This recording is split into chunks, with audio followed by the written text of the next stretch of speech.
कविता होइन विचार दिनुभएको छ र किताबको दाम 150 रुपियाँ राख्नुभएको छ। तर यो मूल्य 150 रुपियाँ दाजुले पुस्तकको मूल्य पटक्कै राख्नुभएको होइन। यो एउटा फर्मालिटी हो र कार्यक्रमलाई अगाडि बढाउने क्रममा पुस्तकभित्रका कविताहरूमाथि आफ्नो विचार राखिदिनु न हाम्रो कवि साथै जर्नल पब्लिक नामाको सम्पादक राजा पुण्याजीलाई मञ्चमा आउने निवेदन टक्राइरहेकी छु। यो कोरोनाको महामारीलाई पनि हात दिने वैश्विक सङ्कटलाई हात दिने आइपुग्नुभयो समस्त बदगाई प्रेमी दाजुभाइहरूलाई दिदीबहिनीहरूलाई मेरो सुरक्षित स्वागत जनाइसकेको छ। म पनि दाजुकै घर परिवारकै तर्फबाट तपाईँलाई स्वागत जनाउँदै अनि आजको यस कार्यक्रमका सम्माननीय सभापति महोदय, विशिष्ट अतिथिगण, मुख्य अतिथिगण अनि सबै एउटा अतिथिहरू हुनुहुन्छ, सबैलाई म नमस्कार गर्दै मेरो छोटो मन्तव्य यहाँ राख्नु छु। कवि हुन्छ भन्ने भनाइ मेरो भनाइ होइन, त्यो त भनाइ। अब विविधता चाहिँ बिग्रेर कवि हुनुभएको कि सबरेर कवि हुनुभएको त्यो चाहिँ म भन्न सक्दिनँ, तर उहाँ कवि चाहिँ हुनुहुन्छ है। र उहाँले यो आज यो किताब निकालेपछि उहाँ आज रेजिस्टर्ड पोएट पनि हुनुभयो है। त्यसको निम्ति म हार्दिक बधाई उहाँलाई अगावै टक्राउँदै र खासमा म यो किताबमाथि चाहिँ हाम्रा सम्माननीय एउटा म किताबभित्र बस्दिनँ, म किताब बाहिर बस्छु है। अर्थात् हामीले वर्षौँदेखि भोग्दै आइरहेको पहिचानको बाटो यस संवाद माटो संवादमा हामीले पाउनेछौँ र यो पुण्यकामको विमोचन चाहिँ आज भइरहेको छ। हामीले धेरै मान्छेलाई निम्तो गर्न सकेनौँ किनभने अहिलेको वर्तमान स्थिति जो छ कोभिड-19 को जुन एउटा त्राहिमाम स्थिति छ त्यसलाई विशेष ध्यानमा राखेर हामीले बाहिरका धेरै अग्रज साहित्यिक महानुभावहरू हामीले यहाँ निम्तो गर्न सकेनौँ। मानिसहरूलाई बोलाएर यस्ता कामहरू गर्ने गरेका छौँ। तर आज शिव कटवाल भाइ त्यस्तो हुनुहुन्न। शिव कटवाल भाइलाई हामी जसरी जान्दछौँ यहाँ बस्ने सबैले, उहाँ टोटो चलाउनुहुन्छ अनि धेरै वर्षदेखि उहाँले फ्रीमा धेरैजना नानीहरूलाई पढाउँदै आउनुभएको छ। उहाँ समाजको अनुकरणीय व्यक्ति हो अनि यस्तो अनुकरणीय व्यक्तिको अघि सदैव मेरो शिर झुकेको हुन्छ र मैले यो पुस्तक विमोचनमा उहाँलाई पनि एउटा महत्त्वपूर्ण स्थानमा माझमा राखेर यो पुस्तक चाहिँ विमोचन गर्ने भनेर एउटा सङ्कल्प गरेको थिएँ। त्यसैमा तपाईँलाई खबर नदी बोलाएँ, त्यसको निम्ति म क्षमा चाहन्छु। र अर्को यहाँ नाम आयो पदम पराजुली। अघि मात्रै राजा भाइले भन्नुभयो, तपाईँहरूले सुन्नुभयो मलाई ब्रेन ट्युमर भएको थियो। 2001 जनवरी 24 तारिक मेरो अपरेसन भयो दिल्लीमा। त्यही 24 तारिकको अघिल्लो 14 तारिक, आज पनि 14 तारिक हो। आजभन्दा ठिक 19 वर्ष 10 महिना अनि 1 दिन अघि यही देवकोटा सङ्घको सभागारमा प्रेक्षागृहमा यो पल्लो तलामा थियो चित्राले बारेको देवकोटा सङ्घ, त्यसको बारेमा अहिले भने म भन्छु। र त्यहाँ मैले सार्वजनिक आवासको घोषणा गरेको थिएँ र त्यो सार्वजनिकतावादलाई त्यहाँसम्म ल्याइ पुर्याउन अनि त्यस बेला 3 वर्ष मलाई ब्रेन ट्युमर लाग्दा मलाई जिउन प्रेरणा दिने, म ओछ्यानमा थलिएर ओछ्यानमा म सुकेर ओछ्यानसँगै बसेको बेलामा मलाई लेख्न प्रोत्साहन दिने र मेरो लेखहरू ल्याएर सुनचरीमा छापिदिने र मलाई जिउन मनपर्ने, म बाँच्नुपर्छ भन्ने मलाई लाग्ने। चित्र पनि बनाउँछु, त्यस बेला मलाई रङहरू किनेर ल्याइदिने, ब्रस पुछीहरू किनेर ल्याइदिने र तपाईँ चित्र बनाउनुहोस् भनेर मलाई जिउने प्रेरणा दिने, बोल्दा पनि मेरो आँखा के हेरिसकेको छ। यस्ता व्यक्ति मेरा मित्र पदमपराजीलाई आज यो विधिवत नै तपाईँहरूको अघि छ भने मेरो परिवारको अध्यक्ष अनि मित्र पदमपराजीको कारणले गर्दा म तपाईँहरूको अघि छु। अलिक म भावुक भएँ र बहिनी बबिता तपाईँले यस कार्यक्रममा अगाडि लोकार्पणतर्फ लाग्नेछौँ। सार्वजनिकतावाद एउटा बात जुन दाजुले अहिले भर्खरै अलिकति भन्नुभयो र आजभन्दा टक्कै 20 वर्ष अगाडि यसै भवनको प्राङ्गणमा सार्वजनिकतावादको लोकार्पण भएको रहेछ। त्योभन्दा पनि ज्यादा को पनि जनक हुनुहुन्छ र यो पनि उहाँको विमोचन कार्यक्रमतर्फ लागिरहेको छौँ।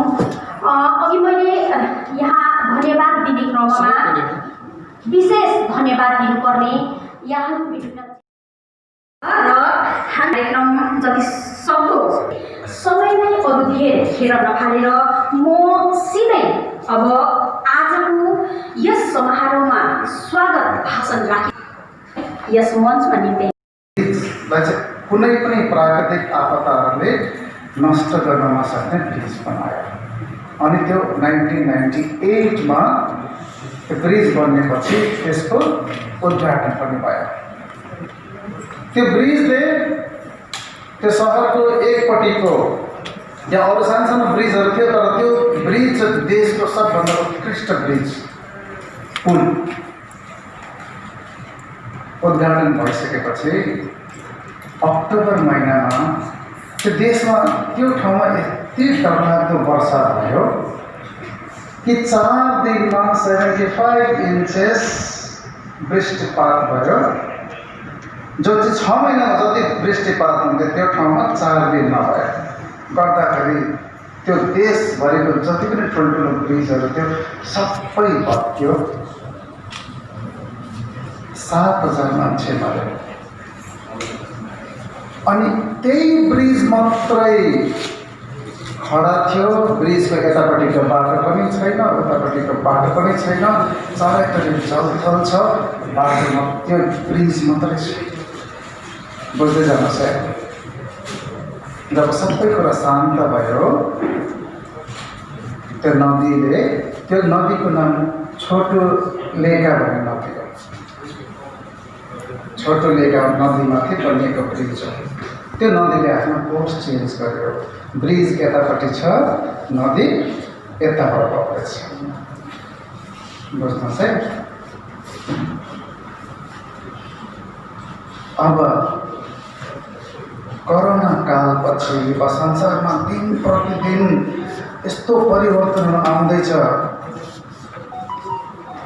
भविष्यमा हामी के हुनुपर्ने, कस्तो हुनुपर्ने, के गर्नुपर्ने, यदि त्यो एडेप्टेबिलिटीलाई ध्यान राख्नु भने हाम्रो अहिलेको प्लानिङहरू चाहिँ त्यो ब्रिज जस्तो नहोस्।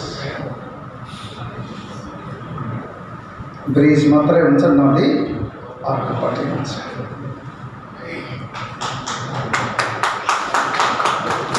त्यसले गर्दाखेरि यो किताबमा मैले बस्दा बस्दै 1-2वटा लाइन पढेँ। त्यसमा भाइले जेलमा हुँदा लेख्नु भएको एउटा सानो बन्दी गृहको स्वतन्त्रतामा 2 लाइन रहेछ। त्यसमा लेख्नु भएको छ, तिमी बन्दी गृह बाहिर छौ तर परतन्त्र छौ। म बन्दी क्रियाभित्र भएर पनि स्वतन्त्र छु। यस्तो खालको पोजिटिभ हाम्रोमा सङ्कल्प हुनुपर्छ। कस्तिमा किञ्चित अस्ति असम्भव नास्ति, अर्थात् साह्रो हुन सक्छ तर असम्भव छैन। तपाईँको जस्तो यङ जेनेरेसन र अहिले छ यहाँ देख्दैछु, सबैजना मिलेर त्यो सोचेर अघि बढ्नुहोस्। अहिले साह्रो हुन सक्छ तर असम्भव नास्ति, असम्भव छैन, सम्भव छ। अगाडि बढाउँ।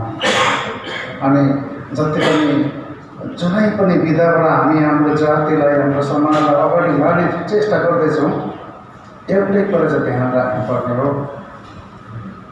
महर्षि पतञ्जलि योग सूत्रमा भन्नुभएको छ, कुनै पनि कुरामा चाहिँ एकदम पर्फेक्ट हुनको लागि चाहिँ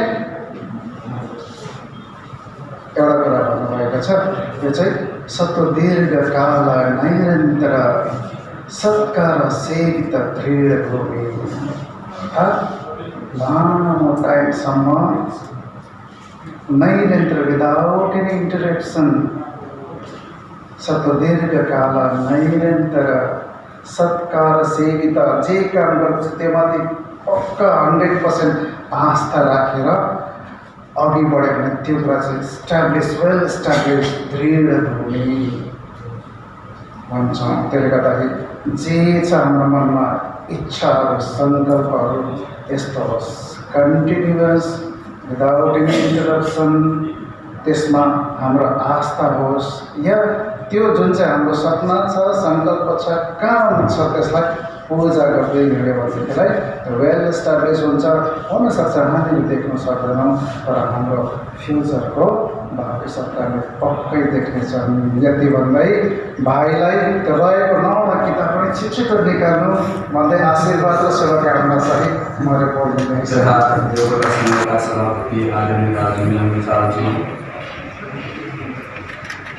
आदरणीय बिलाल लामिछानेज्यू,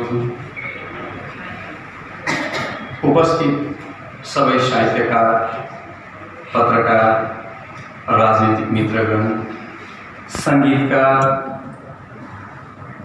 गायक मित्र, शिक्षक मित्रमा हुन त यो पुस्तक जस्तो पुस्तक यही पुस्तक चाहिँ होइन। एउटा पुस्तक निकाल्ने प्रयास मैले लगभग 23 वर्ष अघि गरेको थिएँ। 23 वर्षको अन्तरालमा मैले केही पनि पुस्तक निकालेँ, त्यो सार्वजनिकताको घोषणापत्र। अहिले पनि मसँग 9वटा पुस्तकको पाण्डुलिपि छन्, कहिल्यै छापेको।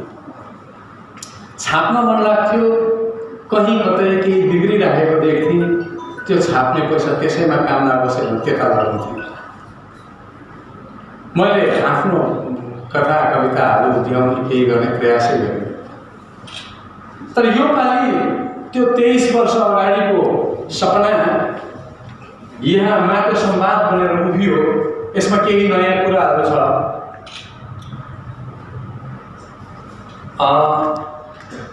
यो पालि चाहिँ केवल यो मेरो छाप्ने रहर र सपना मात्रै नभएर यस पुस्तकमा हाम्रो जातिप्रति देखेको, राखेको, ताकेको लक्ष्य पनि समाहित गरेको छु।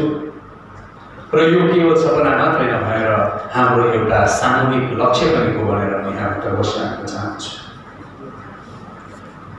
र यो पुस्तक यहाँसम्म आइपुग्नमा मैले अघि मात्रै भने आज म जिउँदो छु, मलाई बाँच्न मन लाग्यो, म फर्केँ। त्यसको निम्ति मेरा मित्र पदन पराजुलीज्यू, अघि नै मैले तपाईँलाई पनि उहाँको जुन योगदान छ, उहाँको त्यो योगदान नभएको भए आज यो पुस्तक हुन्थेन। मेरा कविताहरूलाई स्याहार्यो, त्यो कुराहरू म भुल्न सक्दिनँ। 21 वर्ष अघि लेखेको एउटा कविता पनि यहाँ परेको छ। मित्र पदमज्यूलाई थाहा छ, पोर्टरहरूले यहाँ जुन कविता छ 21 वर्ष अघि लेखेको कविता हो। त्यो कविता आज पनि अहिलेकै अवस्थामा जिउँदो छ र नै यहाँ परेको छ है। र यसरी नै मित्र कैलाश सुब्बाज्यू हुनुहुन्छ, भाइ पनि हो, मित्र पनि हो।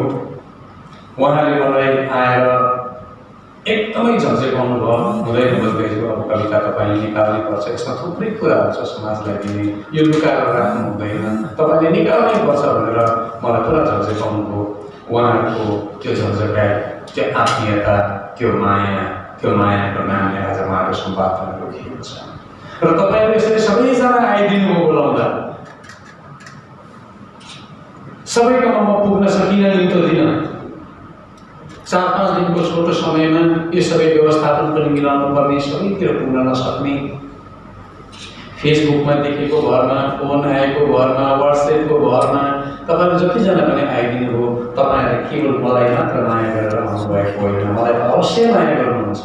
सँगसँगै मलाई लाग्छ मैले पालेको, मैले साँचेको, मसँग जुन चाहिँ एउटा सामूहिक विचार छ, त्यो मेरो मात्रै विचार होइन, त्यो हाम्रो विचार हो। त्यो हाम्रोपनलाई माया गरेर आइदिनु भएको छ यहाँनिर तपाईँहरूले। यसको निम्ति तपाईँहरू सबैप्रति म आज ऋणी भएको छु। भाइ मनोज कालिम्पोङदेखि बिहानै फोन गरेर आज भ्याउँछु होला नि, यति बजी हिँड्दा त म आइपुग्छु है, होइन आइपुग्यो भाइ। मित्र खरसाङबाट, मिरिकबाट, टाढो टाढोबाट तपाईँहरू यहाँ आइदिनु हो।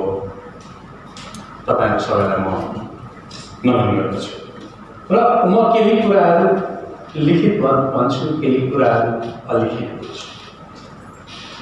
कविताको सन्दर्भमा भन्नुपर्दा मेरा कविताहरू छद्मवेशी छैनन् अनि अस्वीकृत अराजकताबाट धेरै टाढा छन्। हाम्रा जातीय सङ्घर्षका चित्रणहरू हुन् यी कविताहरू अनि स्पष्ट विचारधारा र दृष्टिका वाहक हुन् मेरा कविताहरू। एक अर्थमा अब यो मैले जुन कुरा भन्दैछु मलाई लाग्छ भाइ बासु थापा पुलामीज्यूले ध्यानले सुन्दै हुनुहुन्छ, त्यो उहाँलाई यो रुचिको विषय पनि हो, हेर्नुहोस् है। एक अर्थमा यी कविताहरूलाई प्रतिबद्ध कविताको सङ्गालो भन्न सक्नुहुन्छ। डाक्टर परमानन्द श्रीवास्तवको प्रतिबद्ध कविताको चरित्र माटो संवादमा तपाईँहरूले पाउनुहुन्छ। यद्यपि म मेरा कविताहरूलाई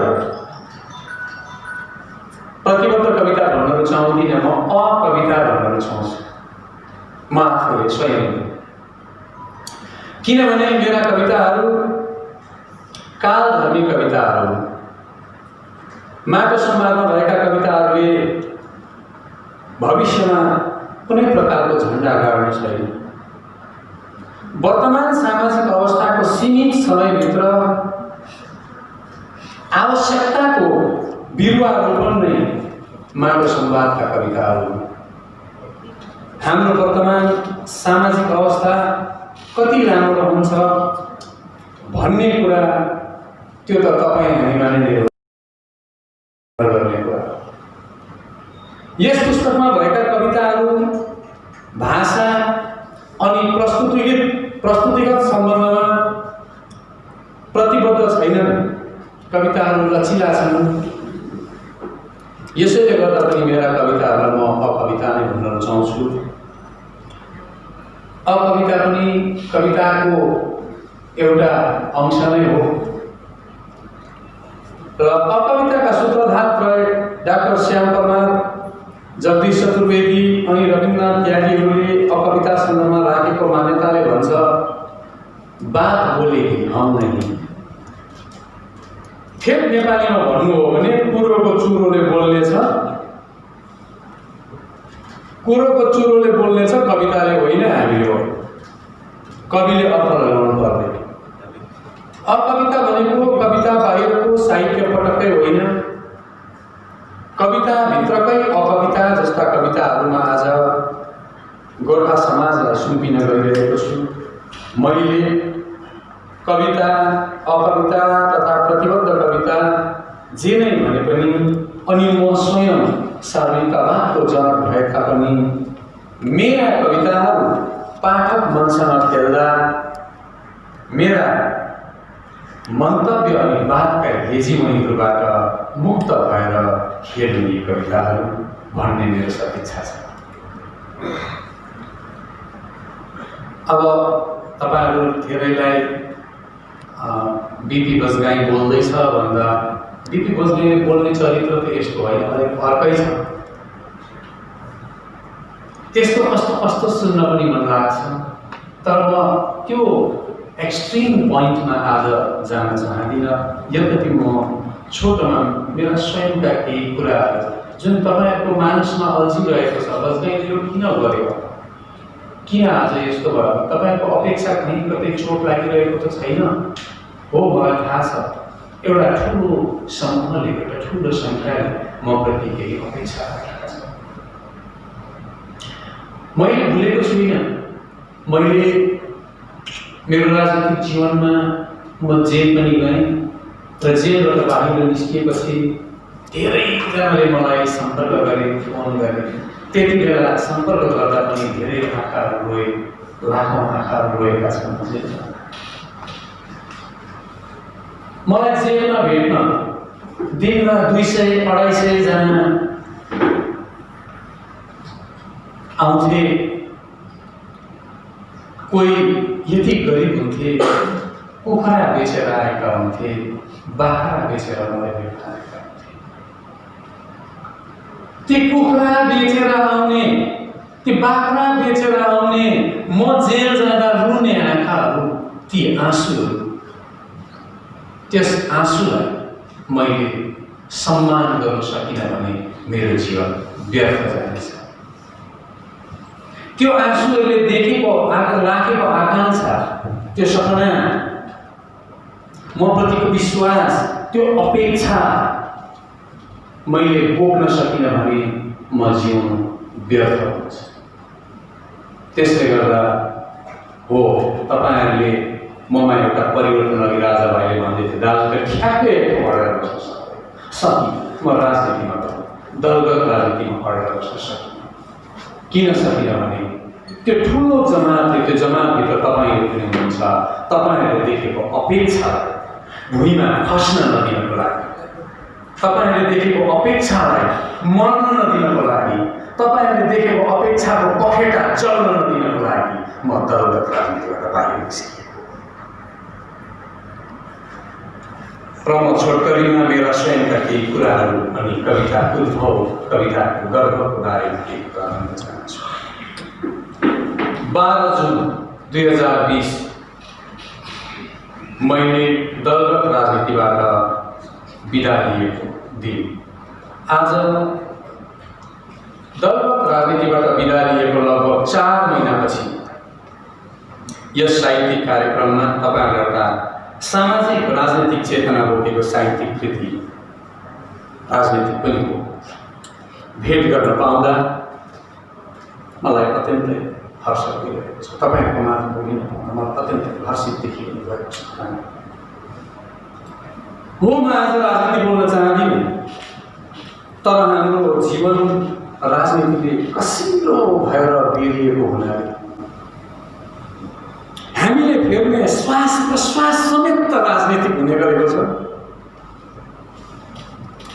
आज मेरा कुराहरूमा राजनीति पाउनुभयो भने त्यो पटक्कै चुनावी राजनीति हुने छैन, विश्वास गर्नुहोस्। सामाजिक राजनीतिका चेतनामूलक कुराहरू मेरा भनाइमा यस पुस्तकलाई बोकेर उभिनै सक्छ। त्यसको निम्ति म अगाडि क्षमा गर्दछु। मैले दलगत राजनीतिबाट हट्ने निर्णय कुनै व्यक्तिगत निराशाको कारणले लिएको होइन।